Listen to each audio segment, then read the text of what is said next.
देखिए, आज माननीय कांसीराम साहब का जन्म दिवस है। आज 15 मार्च है और आज़ाद समाज पार्टी का स्थापना दिवस है। उसके उपलक्ष्य में आज नगीना हिंदू इंटर कॉलेज के ग्राउंड में एक बड़ी जनसभा का आयोजन किया गया है। लोकसभा चुनाव को देखते हुए जिस प्रकार से देश भर में अब लोकसभा का चुनाव होने वाला है और यहाँ लोकसभा नगीना से आज़ाद समाज पार्टी के राष्ट्रीय अध्यक्ष माननीय एडवोकेट चंद्रशेखर आज़ाद जी चुनाव मैदान में हैं, तैयारी कर रहे हैं लंबे समय से।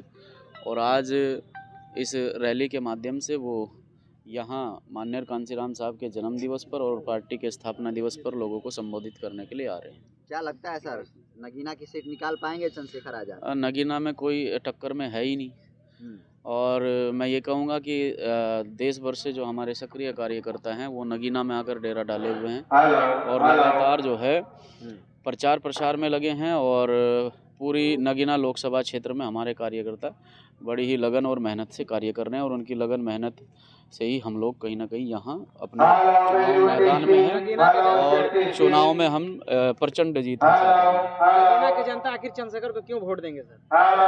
चंद्रशेखर आज़ाद जी लंबे समय से समाज के लिए संघर्ष कर रहे हैं। जब भी कोई समाज पर उत्पीड़न शोषण की बात आती है, जब भी समाज के अधिकारों की बात आती है, वर्तमान में भारतीय जनता पार्टी की सरकार है और वो सरकार लगातार कहीं ना कहीं बहुजन समाज के हक अधिकारों को कहीं ना कहीं ख़त्म करने पर लगी है। बाबा साहब डॉक्टर अम्बेडकर के संविधान को घात लगाए बैठी है कि कब वो सरकार में अपनी जो है प्रचंड जीत करके और यहाँ जो है अपना पूर्ण बहुमत जो इस बार वो कह रहे हैं कि 400 पार पूर्ण बहुमत से अपनी सरकार बनाए और इस देश के संविधान को ख़त्म करें, वो पूरी ताक में लगी बैठी है सरकार। और सरकार के खिलाफ अगर कोई आवाज़ उठाता है, कोई बोलता है, तो एक ही आवाज़ सामने आती है, वो एडवोकेट चंद्रशेखर आज़ाद है।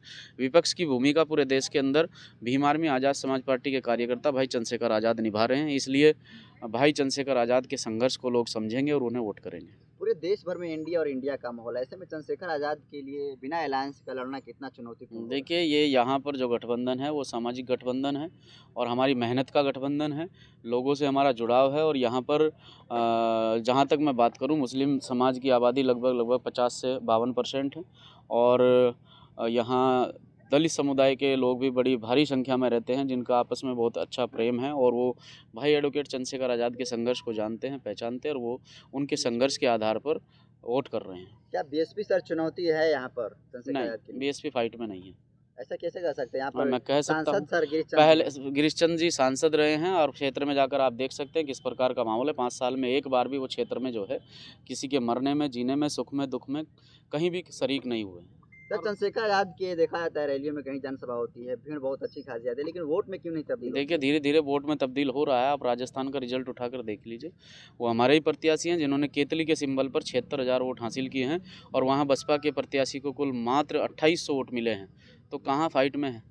अब जो है युवा समझ चुका है और युवा पूरी तरह से भाई चंद्रशेखर आज़ाद के साथ में खड़ा है। आरोप लगता है सर कि आप लोग बहुजन समाज पार्टी को कमजोर कर रहे हैं और इसकी वजह से बहुजन समाज पार्टी तो माननीय कांसीराम साहब के जाने के बाद में कुछ चंद लोगों ने बहुजन समाज पार्टी को बिजनेस बनाया, धंधा बनाया और बहुजन समाज पार्टी के माध्यम से मोटी रकम जो है अपने घरों में भरने का काम किया है। तब से ही बहुजन समाज पार्टी कमज़ोर हो गई थी। ये तो साहब कांसीराम साहब की बनाई हुई खिचड़ी थी जो अब तक चली है।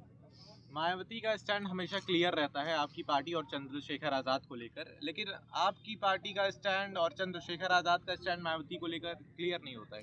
आज बहुजन राजनीति के आधार पर अगर कहूँ तो बहुजनों का एक बड़ा चेहरा जो है भाई चंद्रशेखर आज़ाद के रूप में बहुजन समाज देखता है और हर मुसीबत में भाई चंद्रशेखर आज़ाद और भीम आर्मी को लोग याद करते हैं। तो कहीं ना कहीं वो अपने भाई चंद्रशेखर आज़ाद को अपने सामने चुनौती समझते हैं और कहीं ना कहीं उन लोगों को डर है और उसी वो डर देखने को मिला भी है कि एक नासमझ बालक कहूँगा, क्योंकि जिसे सामाजिक जानकारी होती है, जो ज़मीनी स्तर पर कार्य किया होता है, उस व्यक्ति को पार्टी की जिम्मेदारी, उस व्यक्ति को पार्टी का उत्तराधिकारी बनाना चाहिए था। क्या बहुजन समाज पार्टी या बहुजन समाज में ऐसा कोई लंबे समय से माननीय कांसीराम साहब के समय से लोग कार्य करते आ रहे हैं, क्या कोई ऐसा व्यक्ति नहीं था कि जो पार्टी की कमान संभाल सके, पार्टी की जिम्मेदारी संभाल सके?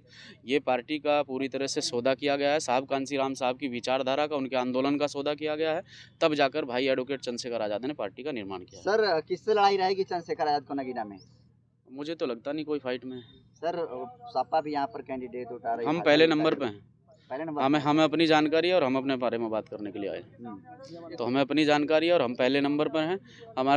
हमारी किसी से कोई फाइट नहीं है, औरों की हमसे फाइट हो सकती है। एक आखिरी सवाल सर, आज़ाद समाज पार्टी भी समाज के लिए काम करती है, बहुजन समाज पार्टी भी आज़ाद समाज के लिए काम करती है, तो एक प्लेटफॉर्म पर ये दोनों पार्टी आज़ाद क्यों नहीं आ समाज पार्टी धरातल पर जाकर समाज के लिए संघर्ष करती है।